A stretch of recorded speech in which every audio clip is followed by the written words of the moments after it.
Je suis submergé d'images d'actualité, toutes plus catastrophiques les unes que les autres. J'ai le sentiment que nos consciences sont saturées, elles sont devenues insensibles à ces récits et à ces visions. On nous parle de chiffres, de courbes graphiques, on nous montre des visages sans nom, des figures sans nationalité. On nous parle d'un des plus grands mouvements d'exode depuis la Seconde Guerre mondiale. Le monde est en mouvement et je n'ai aucune idée de la direction qu'il prend.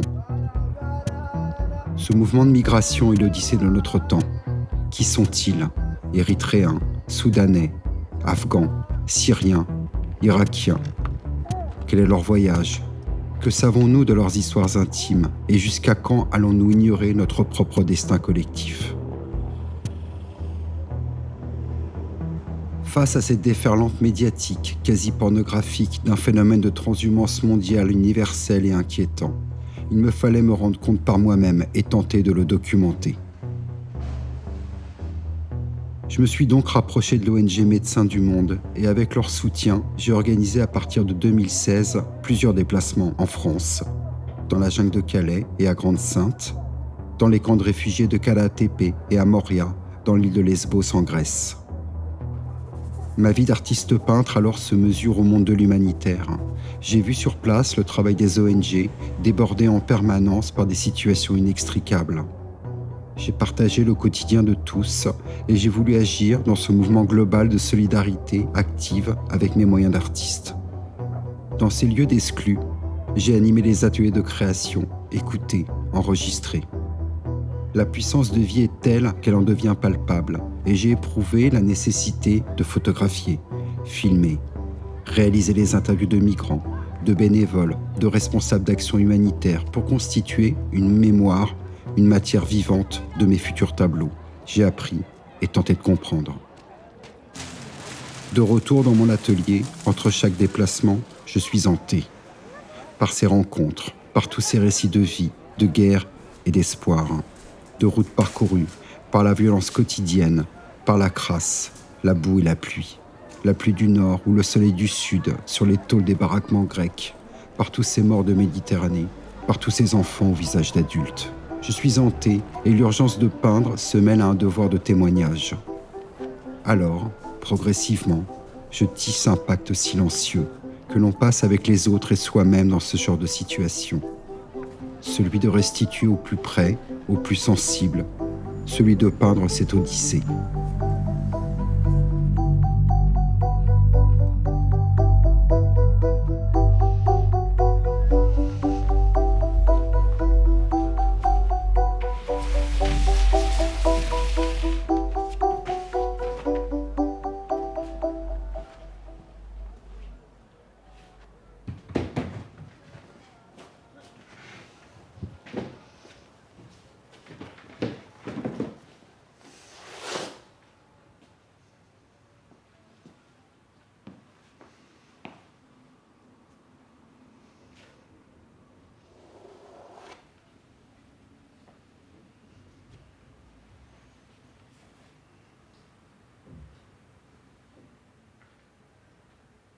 Vous savez, en 2016, la jungle de Calais, c'est l'un des plus grands bidonvilles d'Europe.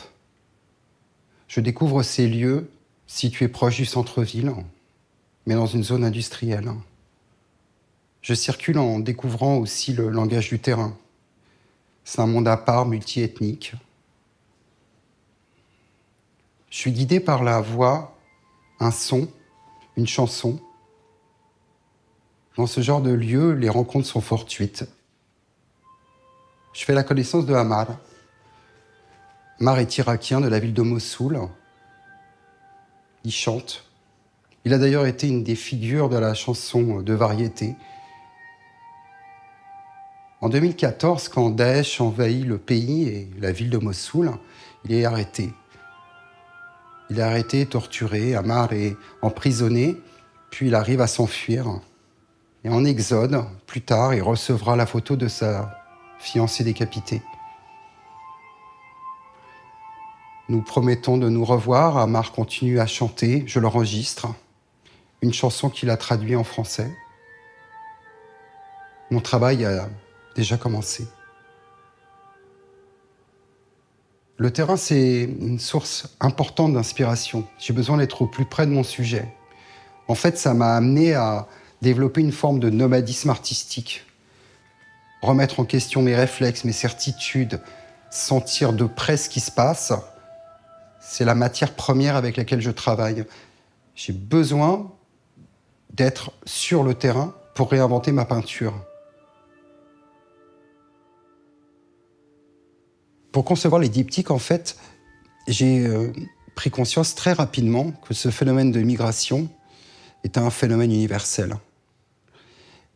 Et par analogie, en créant des passerelles, une image en appelle une autre. Et donc je convoque, d'une part, l'actualité, mes images de terrain, celles que j'ai fabriquées, et des images qui viennent de notre histoire collective, à travers l'histoire de l'art, la mythologie, notre inconscient collectif. Ce dialogue, il s'inscrit dans une relation à la couleur. C'est un langage qui se fabrique autour d'un choix polychrome pour les parties, en particulier d'images d'actualité ou de terrain, et pour celles qui convoquent la mythologie, l'histoire de l'art, notre inconscient collectif, elles sont traitées en bichromie. En fait, c'est une forme de pensée migrante, transculturelle.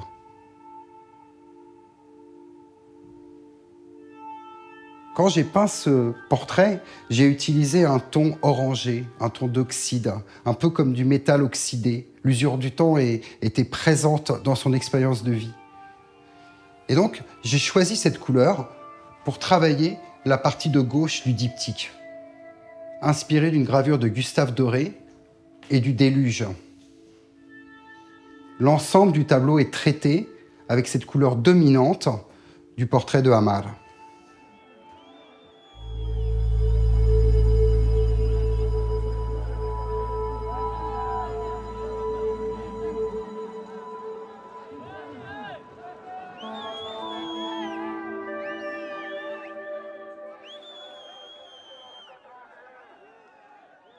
En contrebas de la mairie de Calais, j'assiste à une arrestation menée par 2 CRS.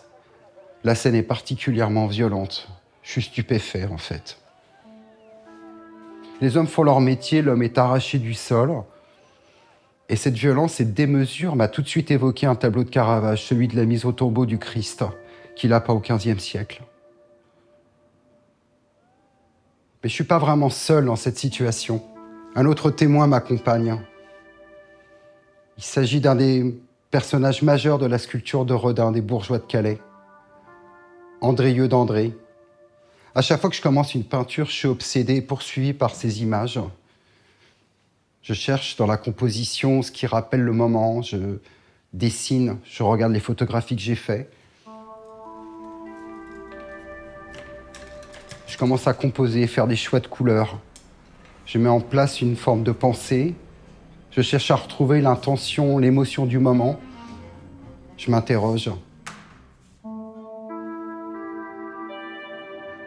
J'ai fait un choix graphique dans la partie droite du diptyque où j'ai cherché à schématiser, rendre quelque peu robotique les 2 CRS pour les déshumaniser et pour donner en contrepoint davantage d'expressivité au personnage qui est entravé.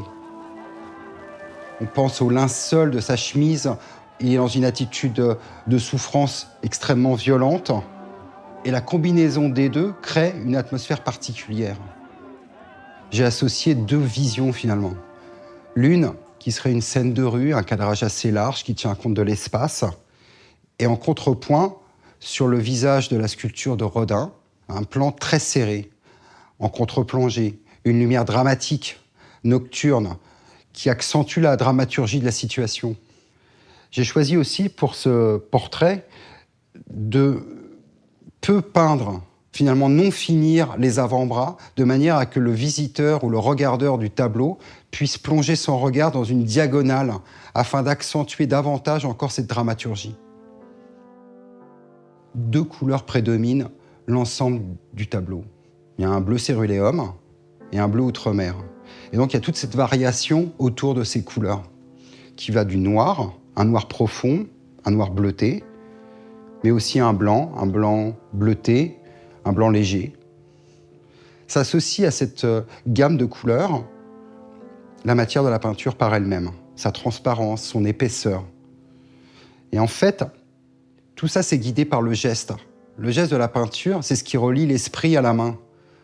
C'est aussi toute une autre gamme de pensée et de sensibilité.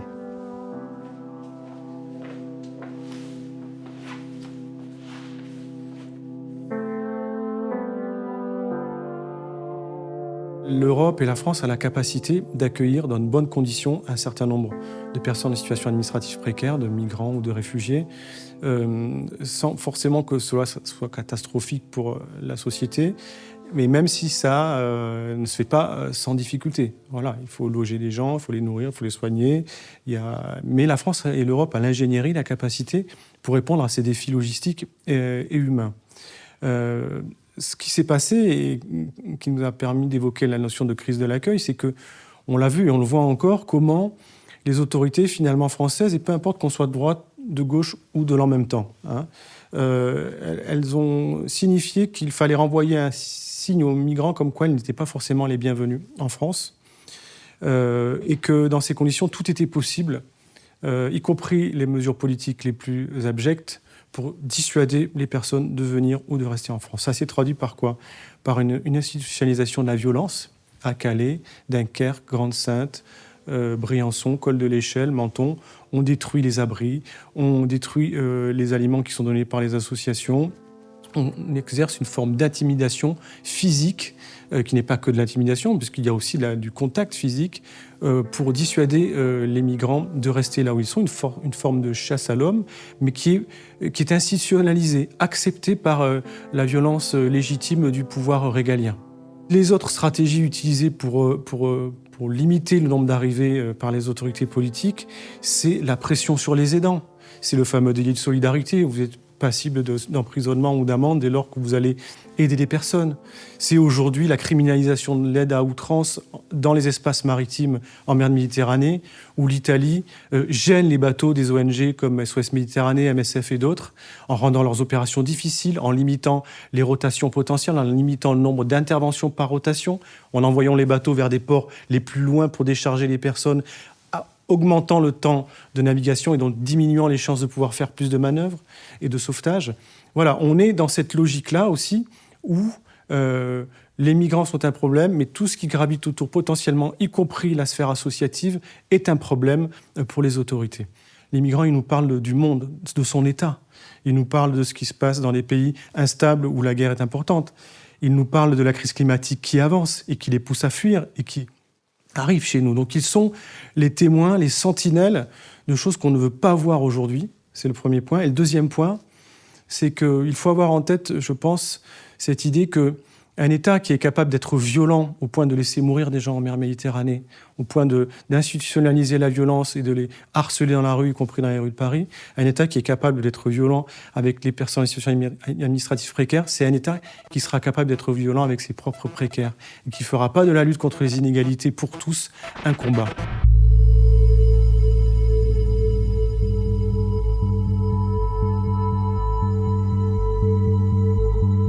Le Pas-de-Calais est un pays ouvert sur le ciel. De voir toute cette misère humaine, ce marasme politico-humanitaire, il y avait un ciel au-dessus qui était magnifique à cause du vent et des lumières assez opales. Voilà le genre de souvenir que je garderai. Bizarrement, c'est dans les lieux les plus crades où on voit le plus de sourires et il y avait une humanité là-bas. Dès qu'on apportait un tout petit peu d'aide, le retour était incroyable. L'auberge des migrants avec Utopia 56, on a créé un réseau. J'ai assisté à sa création, j'ai participé à son développement, j'ai assisté à sa démolition.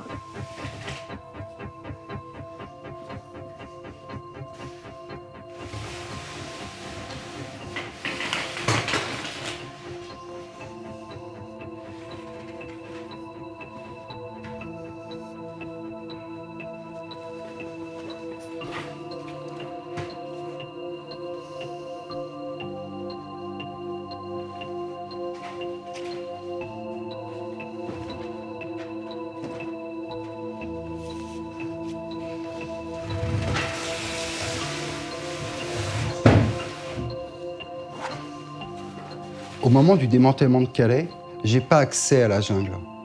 Il fallait une accréditation particulière que j'ai pas obtenue.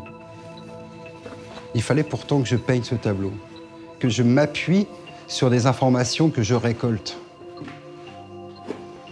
J'appelle donc des amis journalistes, j'appelle des responsables d'ONG qui sont sur place, je récupère des photographies, je regarde les réseaux sociaux et en particulier, j'essaye de nourrir mon imaginaire pour lui donner davantage de vitalité, comme si j'y étais sur place.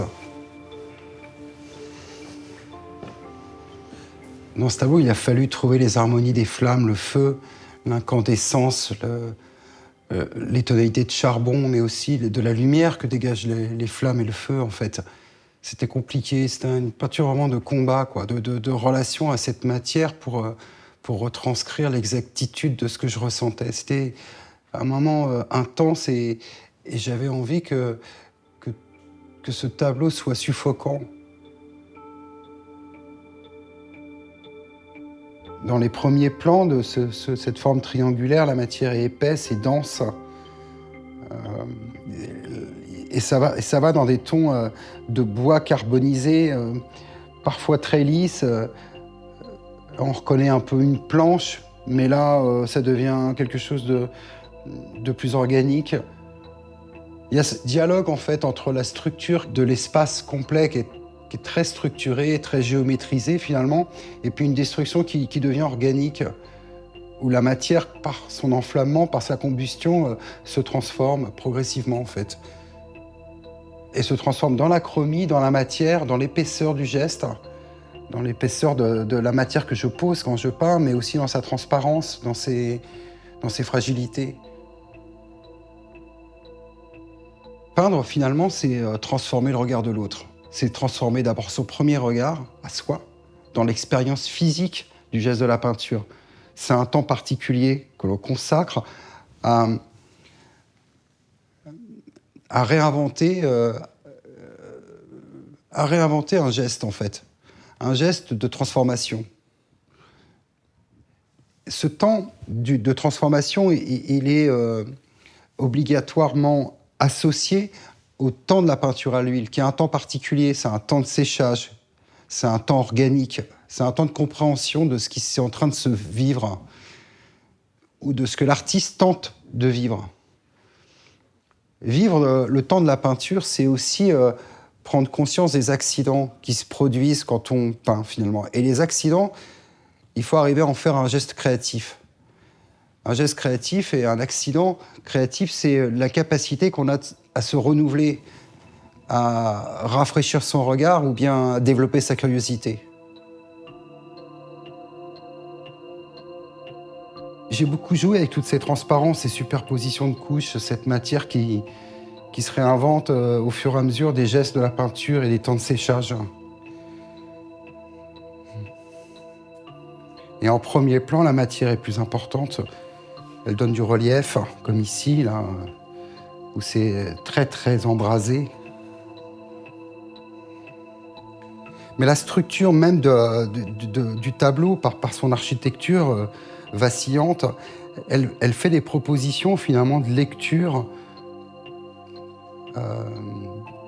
d'une succession de tableaux dans le tableau. Il y a comme ici une vision, puis une autre ici, puis encore une troisième, etc. Ça construit à travers des fenêtres. La structure même de cet habitat est bleutée parce que on a ce ton parfois de bois cendré, en fait, qui... Alors je l'ai accentué parce que c'est toujours ce bleu de céruléum qui prédomine dans la série Odyssée, mais je l'ai poussé un peu à l'extrême. Ça m'a amené aussi à construire le tableau avec une prédominante de structure qui solidifie l'espace, finalement. Toute la chromie du ciel, en fait, s'apparente à un ton chaud, mais enfumé, une fumée brune.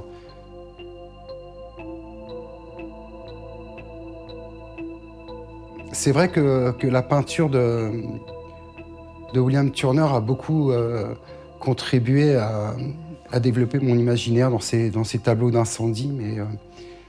Mais là, il y a quelque chose de plus toxique. Parce qu'il faut penser aussi que dans cet embrasement, il y a toute cette pollution qui animait le lieu, en fait, et ça nourrit la couleur même de la fumée, ça nourrit aussi la couleur des flammes.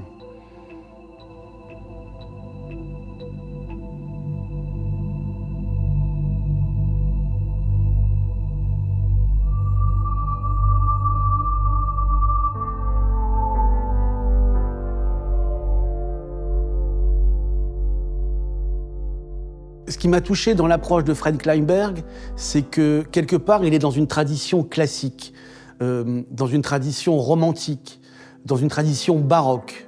Et là, il se place finalement dans le respect des traditions. On pourrait penser à la hiérarchie des genres au XVIIe siècle, qui mettait en avant la peinture d'histoire, la peinture mythologique, le portrait, le paysage. Et tout ça, c'est des sujets dont traite Fred Kleinberg. Son œuvre, elle a quelque chose de classique dans le sens où il peint à l'huile, donc il est dans la tradition de la peinture à l'huile, et en même temps, il a un côté baroque dans le rapport au sentiment, à l'exaltation, au mouvement. On pense chez lui à la raison d'un côté et en même temps à la folie de l'autre. On peut voir chez lui quelque chose de classique qui se rapprocherait d'un côté apollinien et en même temps un côté folie qui aurait un côté dionysiaque. Pour citer un artiste assez proche de Fred Kleinberg comme Gérard Garouste, Kleinberg a un côté indien, un côté sauvage, plus qu'un côté classique, un côté solaire. Il est plus du côté de la forêt, plus du côté de Pan, que du côté d'Apollon et de la raison. Et c'est ça qui est intéressant, c'est ce mélange des deux, classique et baroque, qui en font un des grands artistes expressionnistes de sa génération.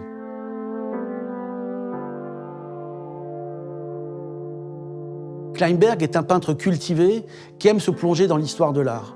Dans un tableau comme Le Chant d'Amar, il fait référence à Gustave Doré. Dans un tableau comme Sous le ciel de Calais, il fait référence à Rodin. On pense aussi, par exemple, à Courbet, on pense à Géricault, à Delacroix, à tous ces grands artistes du XIXe siècle qui étaient extrêmement engagés. Donc il est dans cette tradition d'une peinture engagée, très proche, en fait, des grands réalistes, des grands romantiques du XIXe siècle. Son œuvre, elle a quelque chose qui se rapprocherait en fait de l'opéra, du théâtre. Chez lui, tout est colossal, tout est extraordinaire. Il y a aussi un traitement tout à fait novateur de la peinture dans les empattements qu'il va mettre en avant, dans la violence qu'il va mettre en avant. Et surtout, quelque chose de très fort, c'est qu'il y a une sorte de continuité entre le traitement de la peinture et le traitement du sujet. On parle de sujets difficiles. Donc la peinture se fait difficile, elle se fait violente, elle prend chair, elle prend corps. D'une certaine manière, Kleinberg laisse sa peau sur la toile, et c'est la preuve des grands artistes. Sa peau, on la voit avec toute cette matière présente, tous ces empattements, tous ces grattages, tous ces balayages, et donc on parle d'un sujet difficile et avec un traitement difficile.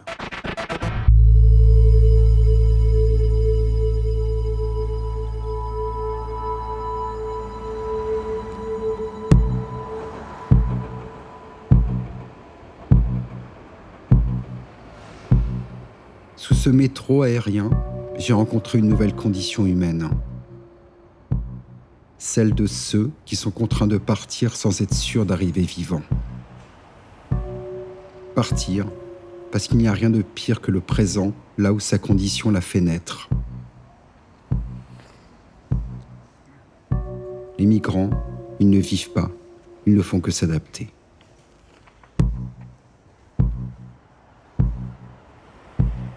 C'est un mode de vie difficile et dangereux. C'est pourtant l'histoire de centaines de milliers d'êtres humains plongés dans une situation anormale. Je crois qu'il y a dans les récits des parcours migratoires une dimension mythologique, initiatique. Nous sommes face à un phénomène homérique. Comme Ulysse dans son Odyssée, ils affrontent des situations qui les poussent à se dépasser en permanence. Ce sont des gens ordinaires qui sont placés dans des situations qui ne le sont pas et qui vont développer une vitalité hors du commun, héroïque, pour les affronter.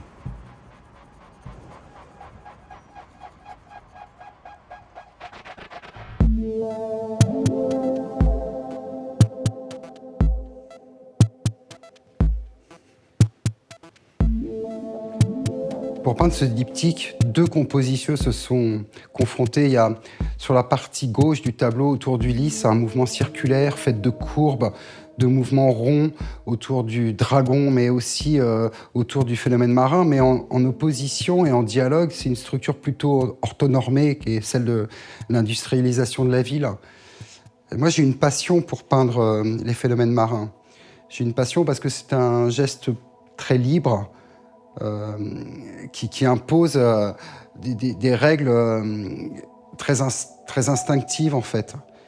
Les blancs, l'écume des blancs, ce sont des gestes posés comme ça, très rapides. C'est dans le non-fini qu'on sent le phénomène de transformation d'une vague qui va peut-être s'arrêter ou reprendre.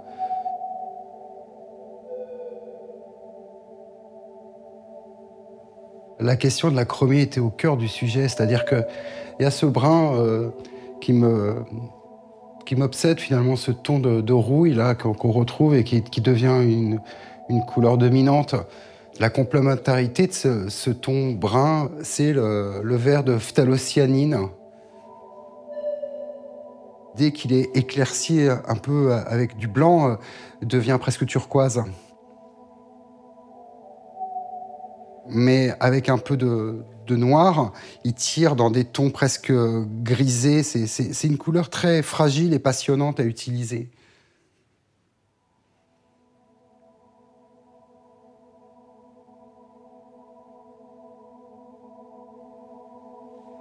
Sur la partie droite, l'architecture est évidemment très industrielle, structurée, des espaces qui sont appuyés sur des lignes droites, dans lesquels évoluent des personnages qui sont à peine signifiés. Parfois, c'est simplement... Il y a peu de regard, en fait, c'est des silhouettes.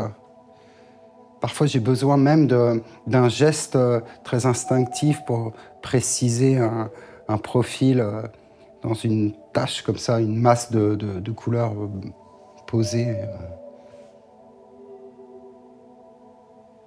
Puis il y a les petites foules qui sont là en arrière-plan, faites de brun, de noir, de bleuté, qui se perdent dans un espace un peu grisé, mais j'ai une passion pour les gris colorés que je retrouve ici. Parfois ils sont bleutés, parfois ils sont quelque peu verts, parfois il y a du brun dedans. Puis il y a cette rythmique là, fait des barrières de circulation, qu'on retrouve d'ailleurs en transparence derrière, là, dans les petits personnages qui sont là, dans cette foule floutée. Et les structures des tentes, en fait, construisent aussi l'espace, et c'est un ensemble de triangles, c'est les pyramides. Voilà, donc tout ce dialogue entre rondeurs, entre rectilignes, s'appuie sur une chromie qui rebondit, parce que finalement les brins que j'utilise sont aussi très présents dans les harmonies des personnages. Les lignes des tentes, l'architecture évidemment du métro.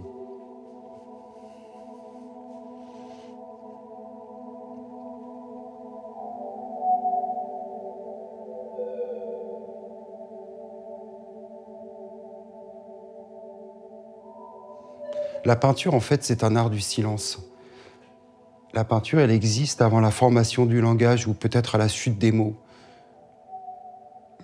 En fait, la peinture, elle nous permet de voir et de percevoir un monde qui se nourrit de légendes, d'histoires, de mythes. Et toute cette culture mythologique auquel je fais appel pour essayer de relier le réel à nos archétypes, à notre histoire commune, nous permet peut-être de percevoir ce monde différemment. Ulysse, c'est certainement le plus célèbre des migrants de notre culture occidentale. Et sous le métro aérien, c'est toute la Méditerranée qui est installée là. Il faut savoir que Lampedusa, tristement célèbre aujourd'hui, est le lieu mythique du poème d'Homère. Ulysse se débat dans les éléments de la même manière que cette population à Paris sous le métro aérien se confrontent aussi avec une réalité et les éléments qui les bousculent.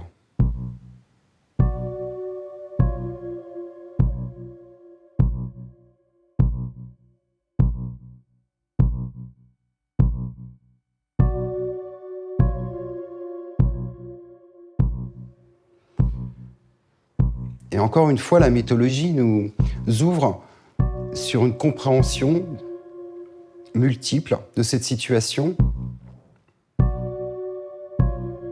parce que c'est nous aussi qui sommes sous ce métro aérien.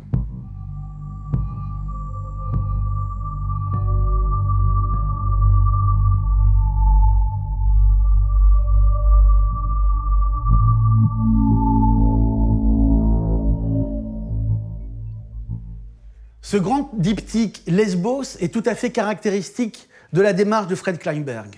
D'un côté, le mythe, traité en bichromie, avec des variations de bleu. De l'autre côté, la réalité, avec un jeu de couleurs extrêmement violent, marqué par l'orange. Si on s'arrête sur cette première œuvre, c'est un hommage à Léon Commère, au fameux tableau du déluge, conservé au musée de Nantes. On voit ici une construction pyramidale, avec ce grand triangle où sont collés tous les personnages. Ils sont les uns à côté des autres, l'air ne circule pas, et on pense quasiment à une sculpture, on pense à un bas-relief gréco-romain. Ce qui est important aussi, c'est justement ce travail en bichromie qui permet toutes ces variations de bleu et qui nous renvoie quasiment au Groenland. On est face au déluge, mais on pense aussi à la réalité du changement climatique. Tout d'un coup, ce cataclysme semble se passer, si vous voulez, au milieu des icebergs. Et surtout, il y a une sorte de grande mélancolie qui se détache de cette première œuvre. Ce bleu qui est présent dans l'œuvre, il baigne toute la série Odyssée. Mais ce n'est pas simplement le bleu de la mer, c'est aussi le bleu de la mort. Et on pense ici, non pas au bleu d'Yves Klein spirituel, au bleu de Miro qui nous conduit au rêve, on est plus dans un bleu écran, dans un bleu traumatisant, dans un bleu qu'on pourrait rapprocher de celui de Jacques Monory, par exemple. Dans le traitement du temps, dans l'œuvre de Kleinberg, il y a quelque chose de tout à fait nouveau, qui est justement cette confrontation entre le temps du mythe et le temps de la réalité. Encore aujourd'hui, des milliers de réfugiés à Lampedusa, encore aujourd'hui, une crise climatique, une crise des migrants. Et donc c'est vrai que chez Kleinberg, il y a une sorte de confrontation du temps, le temps du mythe, le temps de l'imaginaire, et en même temps ce temps de la réalité. Et c'est justement cette confrontation qui donne une sorte d'œuvre exceptionnelle.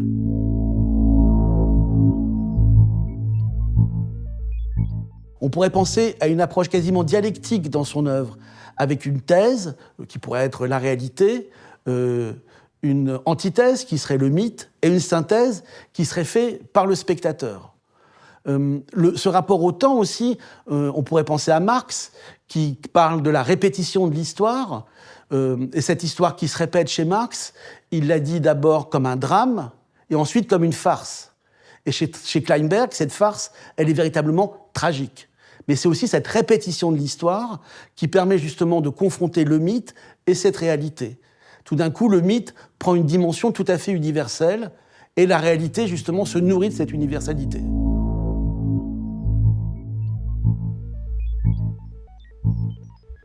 Ce qui fait face à l'œuvre, c'est donc à ce grand triangle, à cette grande pyramide. Ici, c'est une grande forme circulaire. Mais justement, il y a un jeu dans la couleur qui est l'utilisation de l'orange, qui est la complémentaire du bleu. Ceci, ça apporte encore plus d'éclat au diptyque. Alors, cette grande forme circulaire, c'est une sorte de conglomérat, d'amas, de gilets de sauvetage, collés les uns aux autres. On voit aussi des chaînes, on voit aussi des pneus, on voit des rondins, tout ce qui pourrait permettre à l'homme de flotter.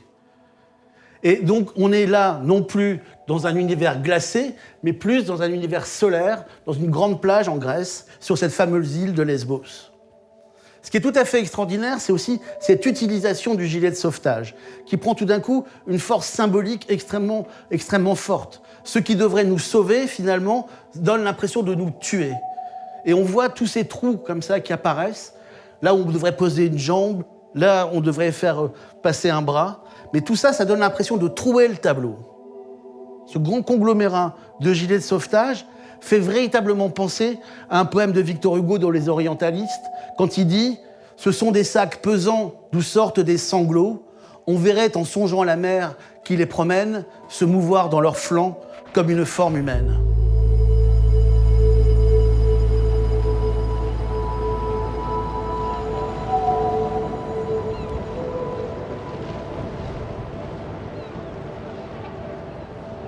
Depuis plusieurs années, c'est des milliers de morts, des dizaines de milliers de morts en mer Méditerranée. Sachant qu'aujourd'hui, les chiffres sont probablement sous-estimés parce qu'ils ne se font que sur le comptage des corps retrouvés. Ces morts, ce qu'ils nous disent, c'est encore une fois la prise de risque jusqu'au boutiste des personnes qui vivent dans une situation ultime. C'est aussi l'expression des effets collatéraux de politiques restrictives européennes qui ont décidé de limiter les voies légales, de ne pas considérer que cette migration était une réalité, quelque chose du monde réel, que les gens allaient migrer dans tous les cas pour fuir des horreurs. Et donc, ces morts envoient aussi à la manière dont l'Europe se referme sur elle-même et génère des voies migratoires dont la dangerosité est de plus en plus importante. Aujourd'hui, l'Europe assume d'avoir une politique de gestion externalisée de l'asile, c'est-à-dire de considérer qu'il faut prolonger les frontières administratives de l'Europe dans les pays de transit, Algérie, Maroc, Niger, Tunisie, Égypte, remonter jusqu'au Liban et la Turquie, assume que donc il y a une extension administrative de l'Europe dans ces territoires-là, en leur demandant de gérer, et peu importe la manière dont ils gèrent cette question migratoire. Et on a vu les Européens et les Italiens notamment assumer de négocier avec des mafieux libyens qui n'ont pas peur de faire de la traite d'êtres humains et d'être en rupture avec les droits fondamentaux. On a vu des autorités tunisiennes qui, après la visite de l'Europe en juin 2023, expulser dans des conditions d'une horreur absolue des femmes, des enfants dans son désert, au point qu'on a retrouvé plusieurs corps déshydratés et décédés. Donc l'Europe assume, dans cette crise de valeurs objectivées, d'utiliser tous les moyens pour contenir à distance ce qu'elle pense être une menace existentielle pour elle.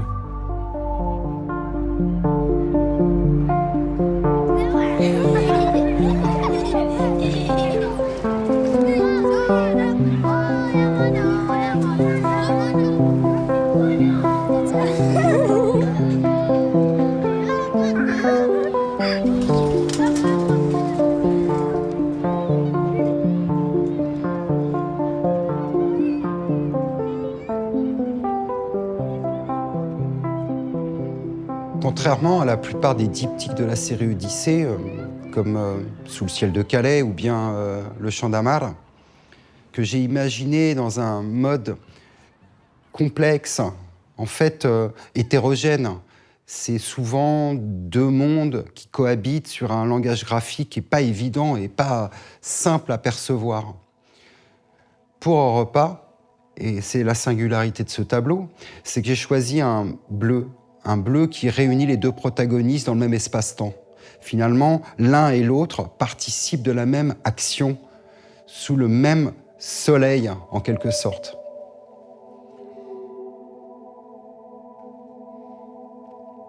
Dans ce tableau, les regards sont essentiels.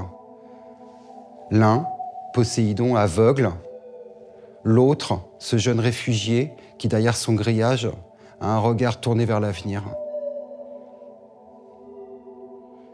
C'est un mode de peinture basé sur une pensée métaphorique, en quelque sorte. J'ai voulu exprimer le risque inconsidéré, le risque mortel de toute une jeunesse qui traverse la Méditerranée, sous le regard aveugle d'un des symboles les plus importants de notre culture occidentale, celui de Poséidon. Ils sont tous les deux réunis dans cette histoire commune.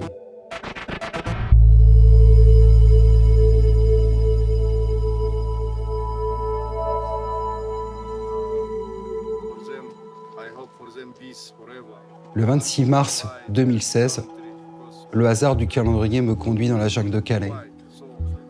Je suis là sur place et j'apprends les attentats qui ont eu lieu à Bruxelles. Spontanément, une cérémonie s'organise. Un grand drapeau belge est confectionné au sol à partir de tissus, sacs de couchage, couvertures.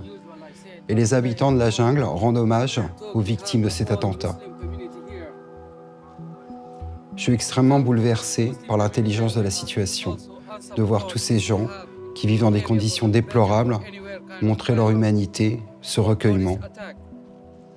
In our religion, they said, if you kill someone, that is mean you are kill all the people together. And Islamic, it is not support at all a violence or tourist attack, and they don't have any kind of relation in the Islamic religion. And also as a Islamic community, we are real sorry for them.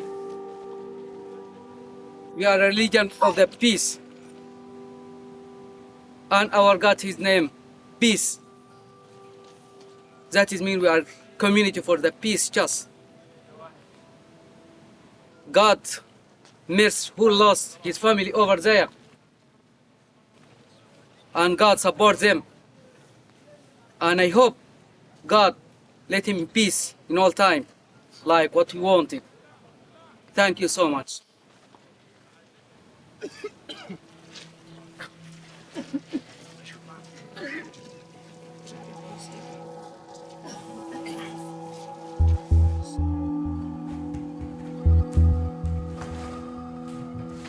De voir cette humanité se mettre en œuvre, ça m'a tout de suite évoqué le tableau de Gustave Courbet, L'enterrement d'Ornans. Une cérémonie de deuil, une communion, la présence de la mort. Dans un contexte aussi dramatique, j'ai voulu exprimer à travers une tradition de peinture d'histoire ce que pouvait représenter et ce qu'a représenté pour moi le 26 mars 2016.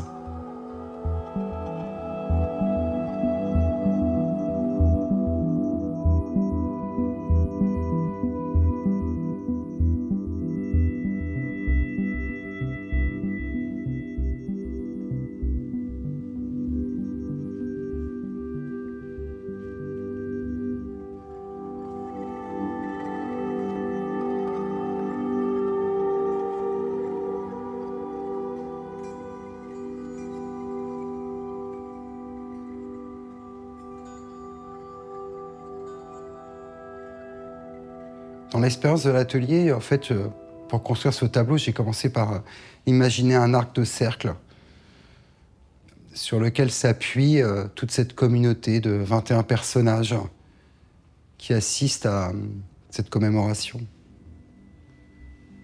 J'ai cherché à rassembler en fait tout un groupe de réfugiés, mais aussi de bénévoles, et à toutes les nationalités.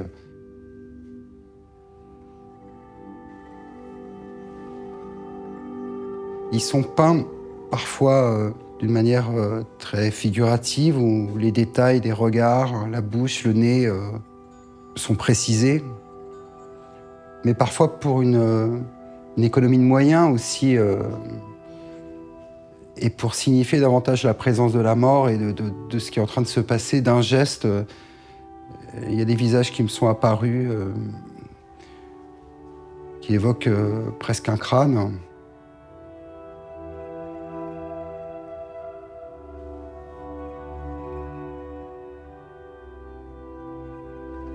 Et de la même façon que je me suis questionné à travers le tableau du démantèlement, sur la matière de la lumière, du feu, de cette fumée, je me suis beaucoup interrogé sur comment peindre la boue. Qu'est-ce que c'est que la lumière de la boue, finalement ? Comment parler de ce cadre de vie si brutal ? Alors la boue, c'est pas forcément du noir, du blanc, du brun, c'est aussi tous ces accidents, ces traces de vie, ces fragments de tentes, de choses abandonnées. Et ça nourrit ces amalgames, en fait, ces compositions de gestes abstraits, finalement, de cette terre, de boue, qui rappelle aussi le goût que j'ai pour la peinture d'Eugène Leroy. C'est la géologie de l'expérience, finalement. Chaque strate évoque une couche de vie. Le passage d'être humain, le passage d'abandon, la destruction, la reconstruction, la terre.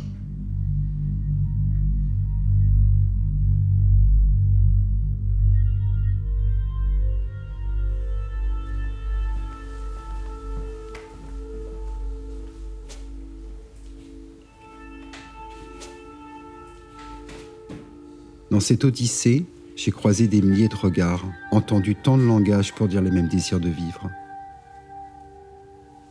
Je me souviendrai d'Amar, le chanteur de Mossoul dont j'ai fait le portrait, de son talent de musicien que j'ai enregistré lors de notre rencontre. En octobre 2016, j'apprends qu'Amar a mis fin à ses jours. L'irrémédiable a eu lieu. Il a rejoint la trop longue liste des déchirés de l'exil. Il me laisse seul avec sa voix, dépositaire de son chant de vie, d'amour et de violence, qui aujourd'hui accompagne mon tableau.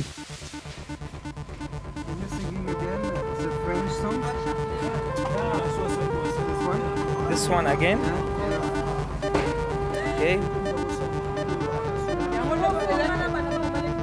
J'aime la vie, mais pas comme ça. J'aime la vie, mais pas comme ça. La vie est mauvaise à part toi. La vie est mauvaise à part toi. Mais avec toi la vie est extra. Ma belle, je suis là pour toi. Ma belle, ma vie comme la nuit et comme la pluie. Mais je ne change pas. Mais je ne change pas. Puisque je suis comme ça, je vous dis quelque chose. Je t'aime. Merci, c'est très beau. Thank you very much. Give me your name again. My name is Ammar. Ammar, A-M-M-A-R. You're from Iraq. Yeah, I'm from Iraq. And what city? I'm from Mosul. Mosul. Thank you. You're welcome in Europe. Thank you very much.